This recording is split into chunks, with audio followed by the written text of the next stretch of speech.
Welcome to SPCA Stories.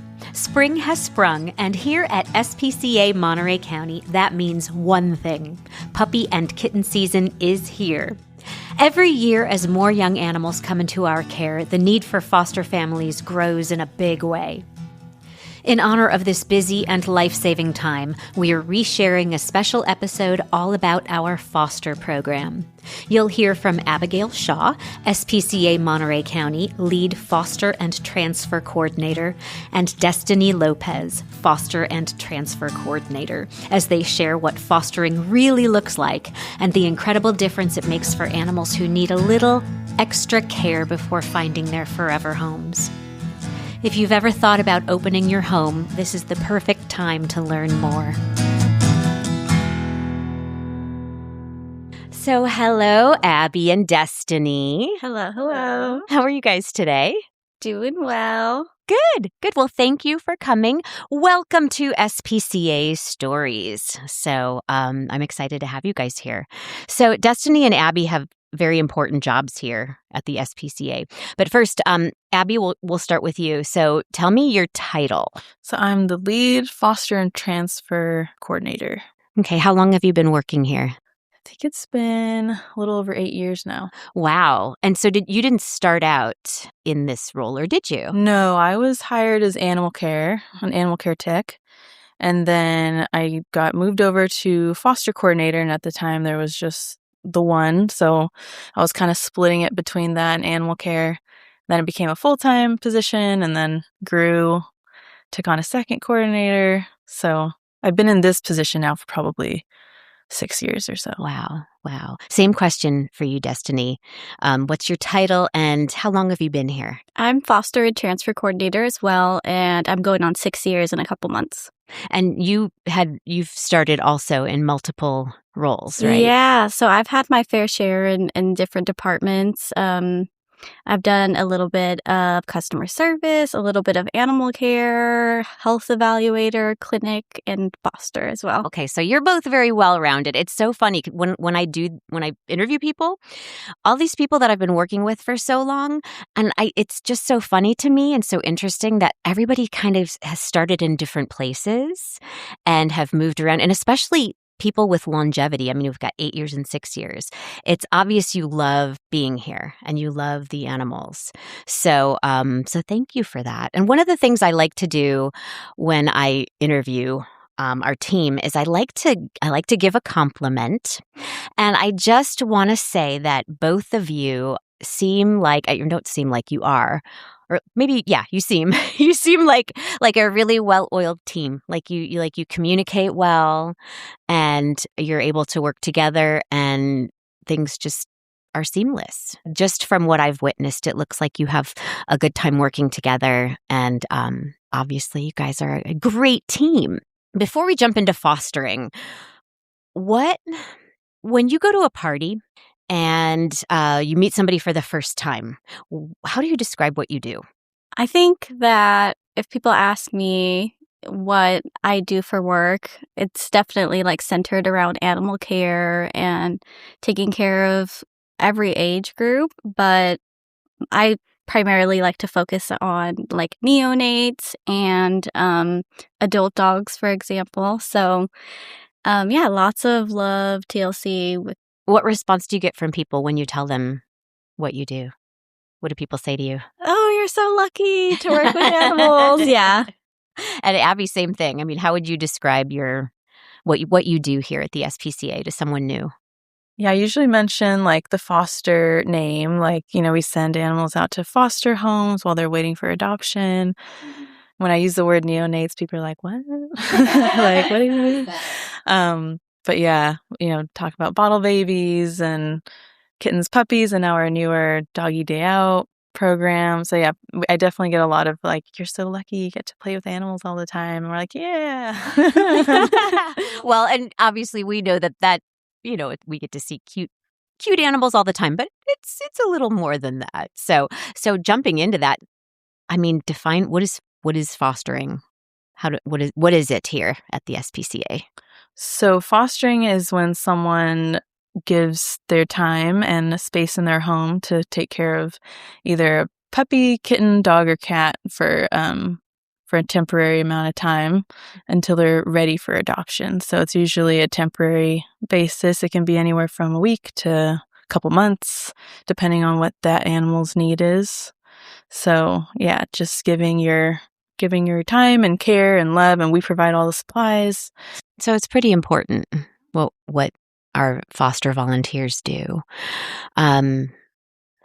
So yeah, what types of pets? I know you mentioned a few, but what kinds of situations what kinds of animals need that fostering? We definitely have a wide variety. I think a lot of times people think fostering and they automatically assume like really young ones or really long-term commitments, but the program is so fluid. We do work with bottle babies, which is, young ones without a mom that need kind of that round-the-clock care the first couple of weeks. But we also work with kittens and puppies that are independent but just need a little bit more time to grow until they're old enough for spay and neuter. And then adult dogs, adult cats, medical cases, behavior cases. So, we kind of just like to work with our volunteers and see what is best suited for their household. So walk me through what a day is like in your world. There's a lot of moving parts sometimes, and it depends on the time of year. So summer, spring, that's our really busy time. So we're managing multiple appointments, whether they're orientations for newcomers or booster appointments for existing fosters that need vaccines, scheduling our spay-neuter surgery schedule for our fosters, so having drop-offs and pickups, and so that time of year is definitely the busiest, and it's all of those things continue all year long, but usually winter's a little bit slower. We also now have Doggy Day Out, which is a newer program in the last year. So our mornings usually consist of sending out dogs for Doggy Day Out outings. Yeah. Okay, let's talk about that. We'll get back to fostering, but I want to hear about Doggy Day Out too. Sure. So Doggy Day Out is a short-term option for the adult available for adoption dogs that we have on site. It is a nice way for people who don't have pets in their household but want their dog fix, or maybe they cannot commit to adopting, or maybe they're in the process of looking but can't fully, decide just yet, and they want to warm up to it and kind of like dip their toe into what it is to care for an adult dog. So they have that opportunity to basically go on a date with one of our shelter dogs.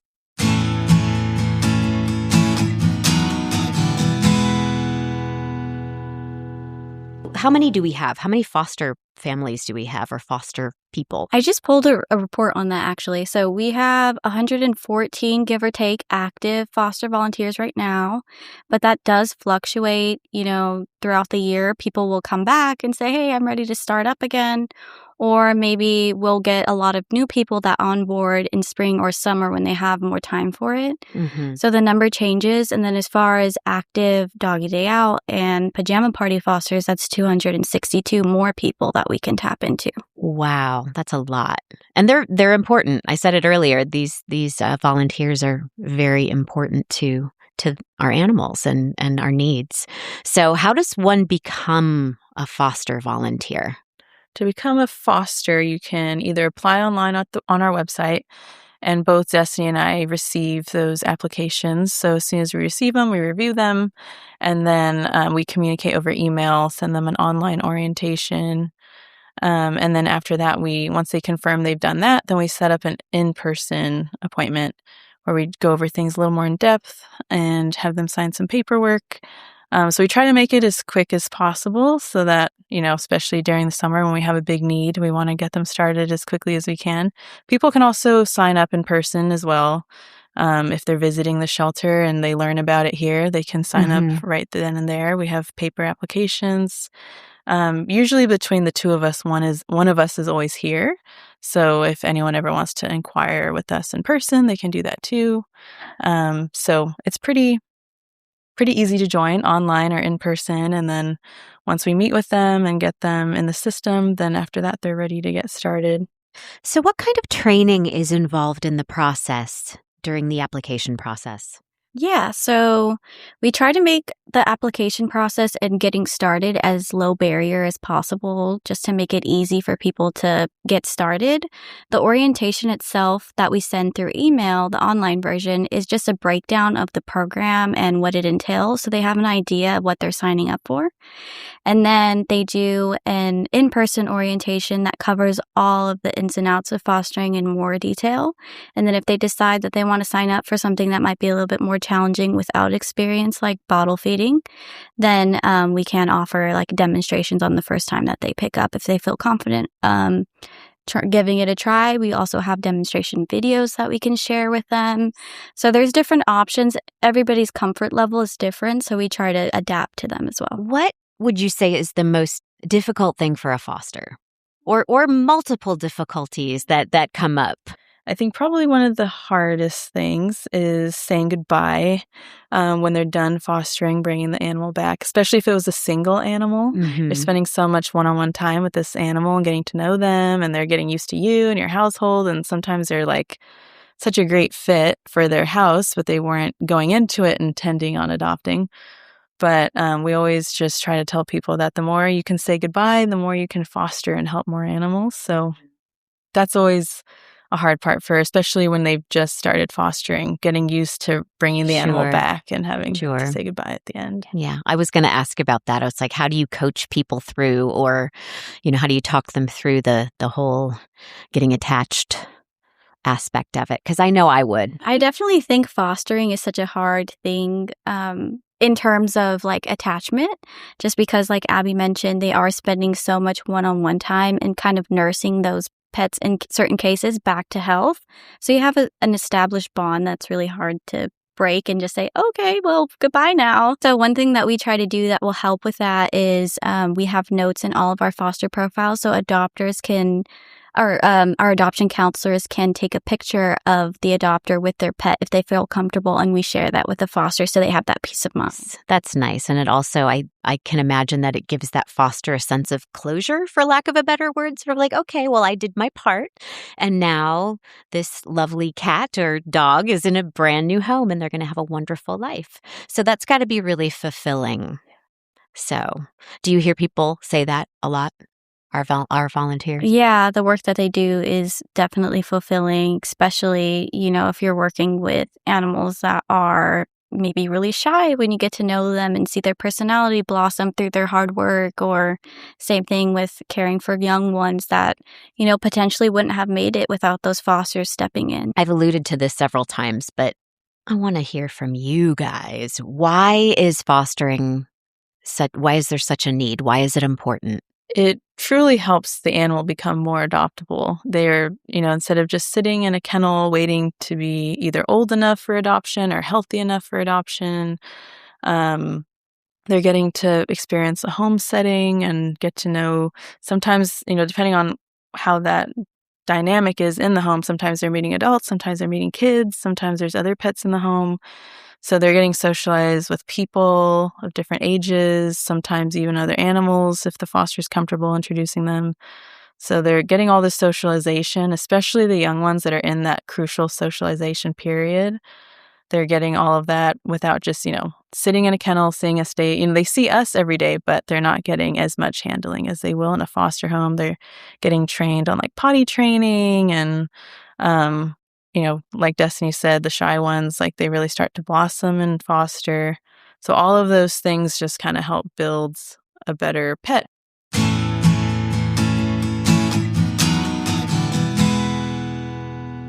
So you guys have a lot of years working here. What have you learned from working here or working in fostering specifically? Is there anything you would want people to know about what you do? What have you learned? I think that it definitely is the type of job where you have to be very understanding and compassionate, not just towards the animals that we're handling, but also the volunteers that we work with as well. Fostering is such a rewarding experience and program, but it also does have its highs and lows, especially people who, encounter loss, which is something that does come up in fostering when you're working with really young ones or maybe senior animals as well. So being compassionate, giving them, empathy and grace and breaks when they need it, and just trying to be as supportive as possible towards their experience, but also supportive in any way that we can help them care for those animals or make their foster period as easy as possible.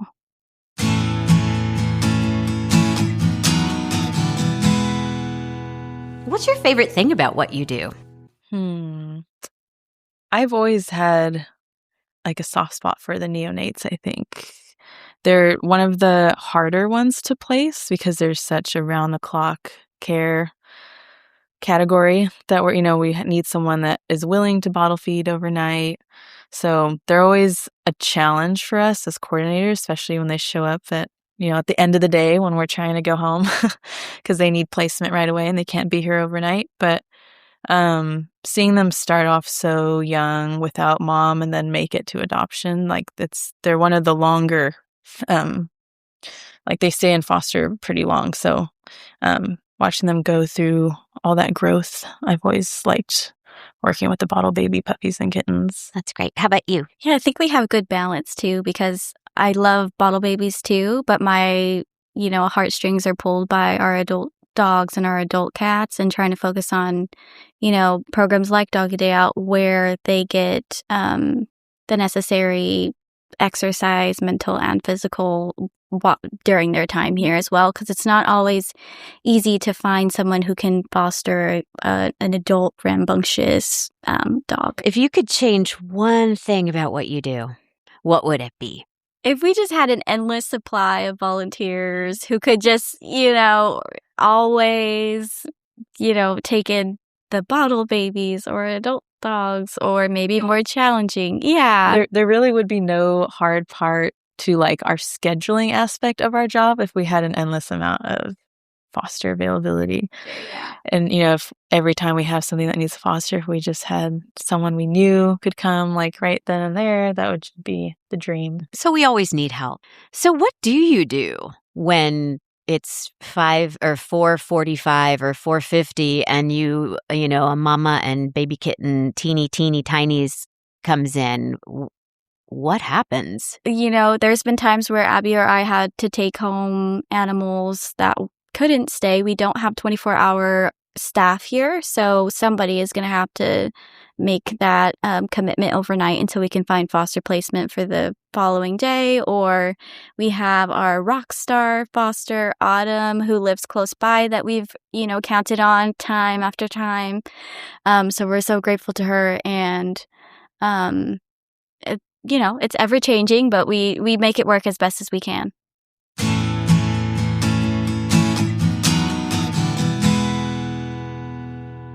What advice do you have? What advice would you give someone who's interested in animal welfare, and maybe what you guys do specifically?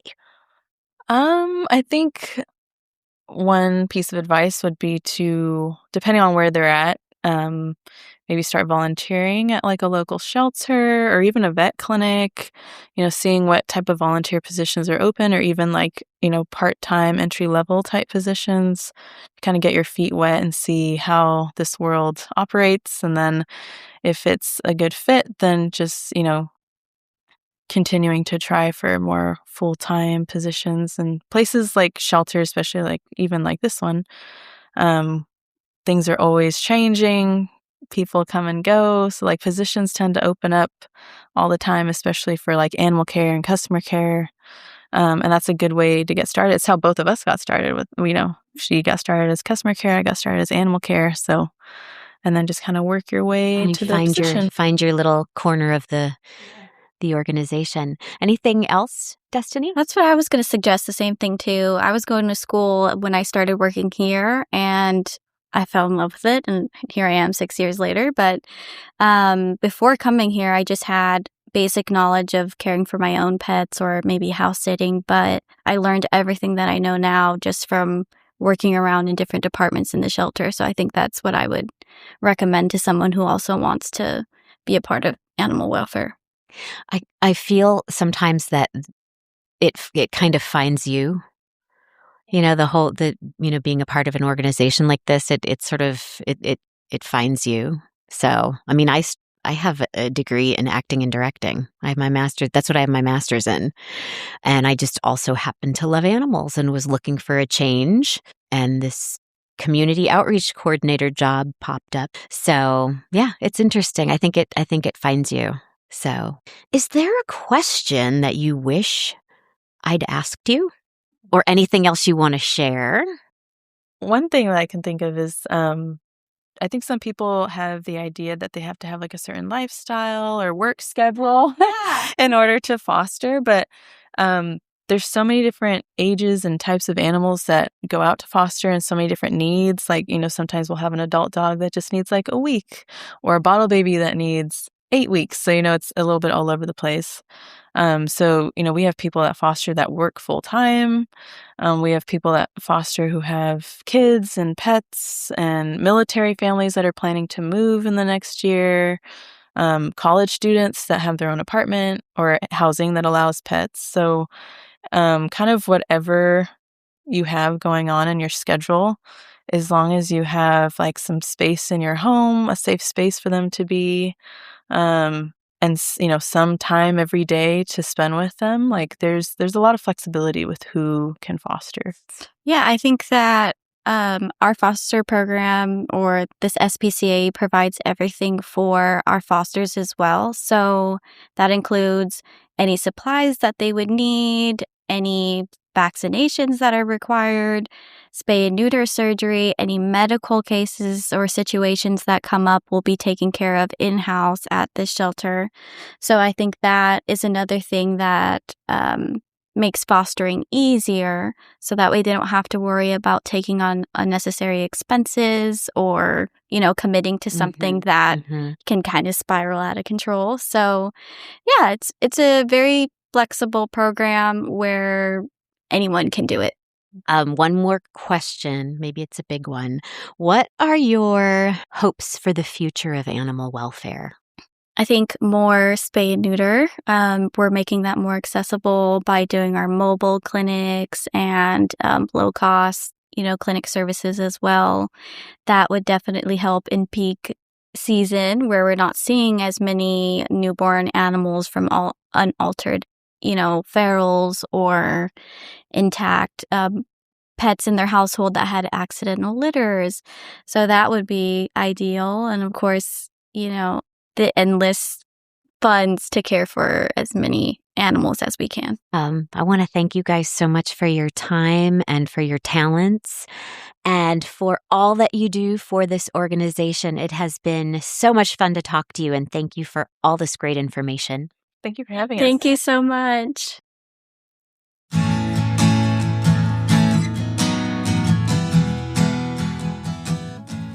As we head deeper into puppy and kitten season, the need for foster homes has never been greater. Fostering is one of the most direct and impactful ways you can help, giving animals a safe, loving place to grow, heal, and thrive until they're ready for adoption. And the best part? You're never doing it alone. Our team is here to support you every step of the way. If this episode inspired you, we encourage you to learn more about becoming a foster volunteer. Even opening your home for a short time can truly save a life. You can find more information at spcamc.org. Thank you for listening to SPCA Stories and for being part of a community that shows up when animals need it the most. Dawn Fenton here, signing off until next time. Much love to you and your pets from us here at SPCA Monterey County.